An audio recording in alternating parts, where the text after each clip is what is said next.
আমার কয়জনকে? তিনজন। এখন নবীজির কথার ভিতরে কোনো রহস্য আছে কিনা? জোরে বলুন, আছে কি নাই? যদি শহীদ হয়ে যায়, যদি শহীদ হয়ে যায়, তাহলে এটার ভিতরে ইঙ্গিত আছে নবীজি নিশ্চিত ভাবে বলে দিয়েছেন তারা শহীদ হইয়া যায়।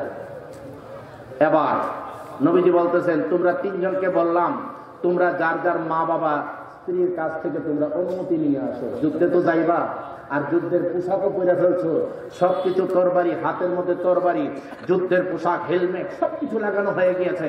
এখন যাও, যার যার মা বাবার কাছে স্ত্রীর কাছ থেকে অনুমতি নিয়ে আসো। হযরতে যায়েদ বিন হারিস বলতেছে, ইয়া রাসূলুল্লাহ, আপনি হচ্ছে আমার বাবা, আর আয়েশা সিদ্দিকা রাদিয়াল্লাহু তাআলা হচ্ছে আমার মা, আমি তো আপনার ঘরেই লালন পালন হয়েছি, তাহলে আমি আর কার কাছে যাইব? ইয়া রাসূলুল্লাহ, আপনার কদম মোবারকে আমার জীবন কুরবান, আপনি তো অনুমতি দিয়ে গেছেন, আর আমার কোথাও যাইবার জায়গা নাই। এই কথা বলতে বলতে জাফর বিন আবু তালেব দৌড় দিয়ে বাড়িতে গেছে। তাড়াতাড়ি, সময় নাই। নবীজি বলছেন, ইস্তাজিবু লিল্লাহি ওয়া লিরাসূলি ইযা দাআকুম লিমা ইউহীকুম। আল্লাহ পাক বলেন, সেই আয়াতের ব্যাখ্যায় যদি যায় তাহলে অনেক সময় প্রয়োজন হবে, সেই দিকে এখন যাব না। এখন কথা হচ্ছে আব্দুল্লাহ ইবনে জাফর বিন আবু তালেব, আবু তালেবের পুত্র জাফর এখন বলতেছে, ইয়া রাসূলুল্লাহ, আমি বাড়িতে যাচ্ছি। যাইয়া সাইরা এখন বিবি স্ত্রীর কাছে গিয়া বলতেছে, বিবি গো, আমার নবীজি তো আমাকে ডিক্লারেশন করেছেন, যুদ্ধের সেনাপতি বানাইছেন, আমি যুদ্ধের ময়দানে চলে যাচ্ছি, তবে আমি যদি শহীদ হয়ে যাই, আমি যদি না ফিরতে পারি, আমার সন্তান সন্ততি আছে, তাদেরকে তোমরা কি করবা? কোরআন শিক্ষা দিবা।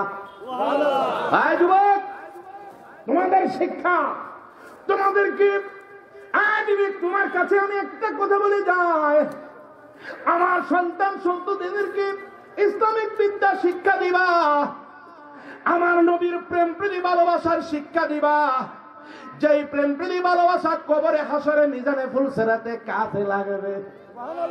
আল্লাহু আকবার গন্না।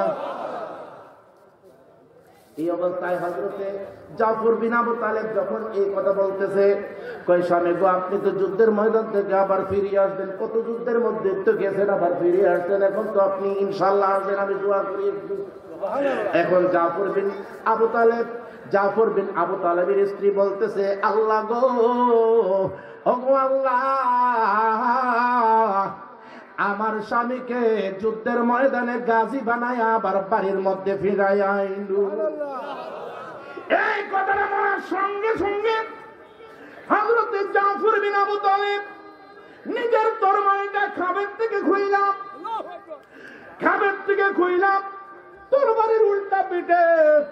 তরবারির উল্টা পিঠ দিয়ে মনোভাবে নিচের দিকে বারণ করলেন, বিবি গো,